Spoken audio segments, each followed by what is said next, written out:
Bien-aimés frères et sœurs en Christ, bonjour. Pour notre étude de catéchisme d'aujourd'hui, nous allons aborder la question, on va dire, épineuse du péché. Qu'est-ce que le péché? Qu'est-ce que le péché concrètement? Y a-t-il des péchés impardonnables? Pourquoi certains parlent de péchés capitaux, d'autres de péchés véniels? Qu'est-ce que le péché concrètement? La suite après la pause.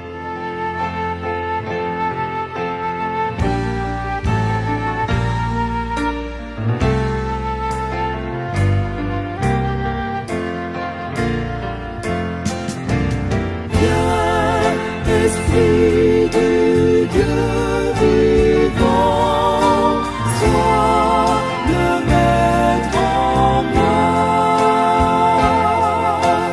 Viens, Esprit de Dieu vivant, sois le maître en moi. Sonde-moi,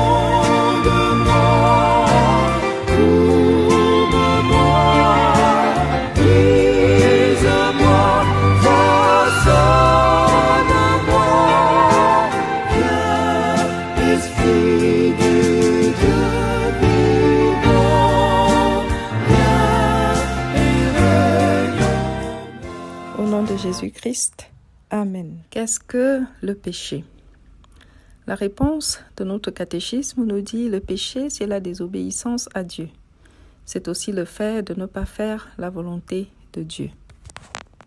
Ne pas faire la volonté de Dieu alors qu'on sait quelle est cette volonté, oui, c'est considéré comme un péché, ce qu'on appelle péché par omission, c'est-à-dire on omet de faire la volonté de Dieu.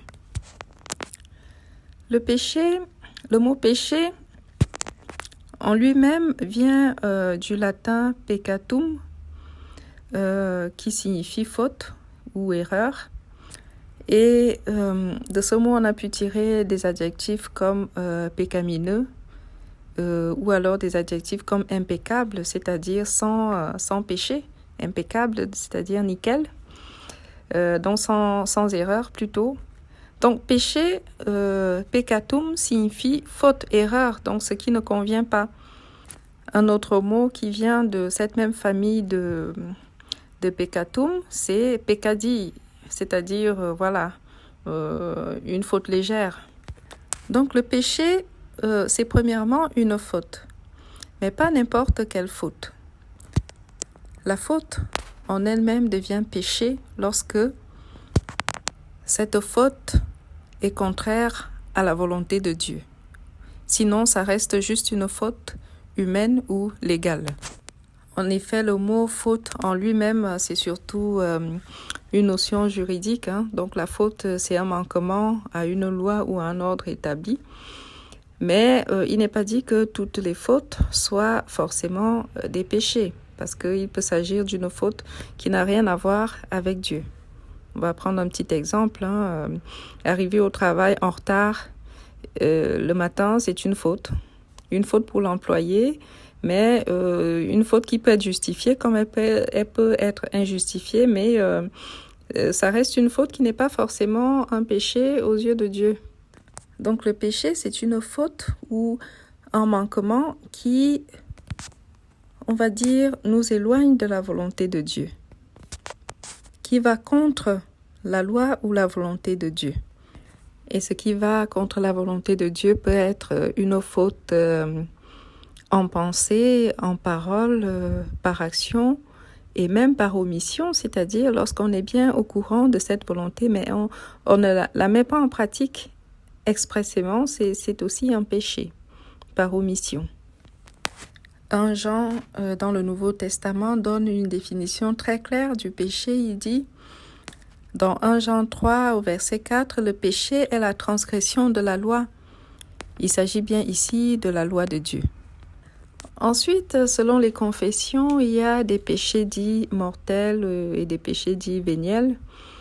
Dans certaines confessions, les péchés dits véniels sont des péchés qu'ils considèrent comme n'étant pas trop graves, qui peuvent être pardonnés suite à une confession, contrairement à ce qu'ils appellent péché mortel qui prive de la grâce et mène à la mort. En ce qui nous concerne, nous avons vu ce que c'est que le péché, c'est-à-dire ce qui est vraiment contraire à la volonté de Dieu. Penser, agir, parler, faire ce que Dieu désapprouve, ou alors choisir de ne pas faire ce que Dieu approuve. Ce qui étend le péché à quelque chose de très vaste, c'est-à-dire beaucoup de choses sont considérées comme des péchés. Et c'est pourquoi nous pouvons lire dans plusieurs passages dans la Bible qu'il est, on va dire, impossible pour un être humain vivant dans cette terre de ne pas pécher. Seul Christ n'a pas péché. Depuis le péché adamique, l'homme vit dans le péché et lorsqu'il se convertit, il se bat contre ce péché pour mener une vie de sanctification, c'est-à-dire se sanctifier, s'éloigner de ce mal et de s'approcher de la volonté de Dieu. Et cette sanctification est rendue possible uniquement par le don de l'Esprit de Dieu qui, par sa puissance, transforme le converti et le rend capable de bonnes œuvres, le rend capable de vivre selon la volonté de Dieu, ou du moins de tendre vers cette volonté, de se battre tous les jours pour y arriver. Depuis le péché adamique, l'homme est naturellement enclin au péché. C'est pourquoi si nous lisons certains passages bibliques comme le psaume 51, qui est un psaume de repentance, au verset 5, il est écrit, et c'est le roi David qui parle, lorsqu'il demande pardon à Dieu suite à son péché, lui qui a péché en prenant la femme de son officier, Bathsheba, et en mettant cet officier au premier rang des troupes pour se faire tuer. Devant la colère de Dieu, le roi David demande pardon à Dieu. Et il dit dans ce psaume 51 au verset 5, peut-être pour apitoyer l'Éternel, il lui dit « Voici, je suis né dans l'iniquité et ma mère m'a conçu dans le péché. » Et ça, c'est la condition de tous les hommes. Et c'est pourquoi l'apôtre Paul dit dans l'Épître aux Romains au chapitre 3, verset 23, « Car tous ont péché et sont privés de la gloire de Dieu, et ils ont été gratuitement justifiés par sa grâce. » La grâce de la justification par la foi en Jésus-Christ qui rachète les hommes de la mort éternelle parce que tous vivent dans le péché et tous sont éloignés de Dieu et voués à la perdition. Mais par son sacrifice, le Christ justifie l'humanité devant son Père et fait à nouveau des hommes des enfants de Dieu qui peuvent être sauvés par la foi en Christ, cette foi qui, lorsqu'elle est réelle, est alimentée par l'Esprit Saint de Dieu qui, lorsqu'il vous habite, vous transforme et vous rend capable de bonnes œuvres, capable de faire la volonté de Dieu, même si cette obéissance ne peut pas être parfaite dans le présent monde. Mais du moins, il convient d'essayer, de chercher la volonté de Dieu, de courir comme l'apôtre Paul. Nous allons lire par exemple l'apôtre Paul qui dit dans l'épître aux Philippiens au chapitre 3 qu'il est conscient que lui qui pourtant est converti n'a pas encore remporté le prix de la vocation céleste. Et donc il se bat tous les jours contre les péchés, il se bat tous les jours pour être sanctifié, il se bat tous les jours pour faire la volonté de Dieu, pour obéir à sa parole, parce qu'il sait que rien n'est gagné. Et c'est ça la vie d'un chrétien. Nous sommes tous nés dans le péché. L'homme est tellement loin de la perfection que tous les jours il doit travailler, lorsqu'il est vraiment croyant, à s'approcher de l'Éternel, par l'obéissance à sa volonté, à son éthique. Le croyant, le chrétien doit se battre pour vivre dans la sanctification. L'apôtre Paul le dit, il dit dans Philippiens 3 à partir du verset 13, « Frères, je ne pense pas l'avoir saisi, mais je fais une chose. Oubliant ce qui est en arrière et me portant sur ce qui est en avant, je cours vers le but pour remporter le prix de la vocation céleste de Dieu en Jésus-Christ. » Il y a plusieurs types de péchés, comme nous l'avons vu. Mais la Bible nous dit qu'il y a un péché qui n'est pas pardonnable. C'est le blasphème contre l'Esprit Saint de Dieu. Nous pouvons le retrouver dans Matthieu 12, des versets 31 à 37. Il est écrit par exemple au verset 32, « Quiconque parlera contre le Fils de l'homme, il lui sera pardonné.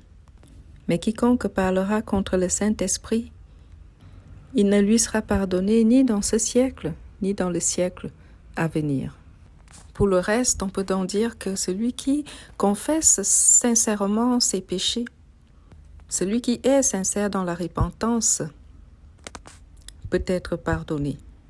Ensuite, survolons ce que certaines confessions, notamment par exemple les catholiques, appellent les péchés capitaux.